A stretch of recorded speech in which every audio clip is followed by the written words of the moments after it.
All right, last two pages of the term 2 review.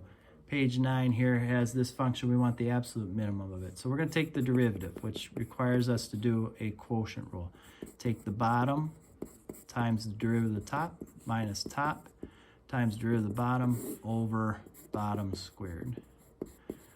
So if you distribute that, you're going to get 2x cubed plus 6x minus 2x cubed over this, which ends up giving us 6x over x squared plus 3 squared. Now, here's the good, even though that looks confusing, the good news is that the bottom will never equal 0. It isn't anything we even have to worry about. While it looks complicated, we can kind of ignore it.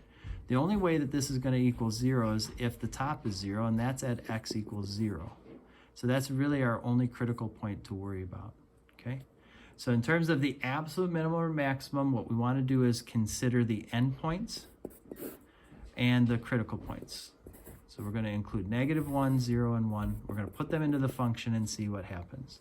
So if you put -1 into this function, you're going to get 1 over 1 plus 3, so you're going to get 1/4. Put 0 in, you get 0 over 3, which is 0. Put 1 in, you get 1 over 4, which is 1/4. Now we're looking for the absolute minimum, the lowest value. So of our choices, the lowest one was 0, 0. 34 says to fill in the blank here, the mean value theorem says if f is continuous on the closed interval and differentiable. So we're looking for a smooth continuous function, differentiable on the open variable. Then there's a c such that the derivative at c, the slope of the tangent at c, would be equal to the average rate of change of that. That's what the mean value theorem guarantees. 35 gives us a table, tells us some billiard ball is dropped, and here's its height at different times, and then they ask, what's the average velocity? Well, these are the positions, so average velocity would be the change in position over change in time. So that would be 1 minus 129 over 2, that's a negative 128 over 2, which is a negative 64, in this case, feet per second. All right. That would be our average velocity.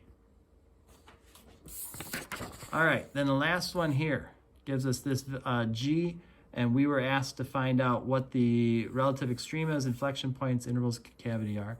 So let's go ahead and start with taking the derivative of this, which is 3x squared minus 6x. Set it equal to 0. I get x equals 0, 2. Those are my critical points. So now I put 0, 2 here. I'm going to test the derivative on those. So if I go less than 0, say -1, I'm going to get 3 times negative, that's a positive. So g is increasing at that point. If I were to put, say, 1 in here, I get 3 times 1 times -1, that's a negative. So g is decreasing at that point. And if I were to put, say, 3 into it, I get positive, that's a positive. G is increasing. So g is going from increasing to decreasing at 0. Increasing to decreasing means I have a relative max at x equals 0. And then I'm going from decreasing to increase. I'm going from here to here at 2. So I have a relative minimum at x equal 2. Okay.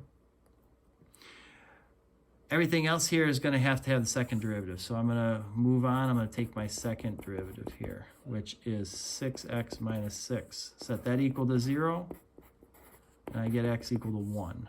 All right. So that's a possible something. Let's check it out. I'm going to do the second derivative less than 1. Say if I put 0 in, I'm going to get a negative. That means g is concave down. And then if I put something bigger than 1, I get a positive. That means g is concave up. All right, so what are my intervals of concavity? We're concave down from -infinity to 1, and we're concave up from 1 to positive infinity.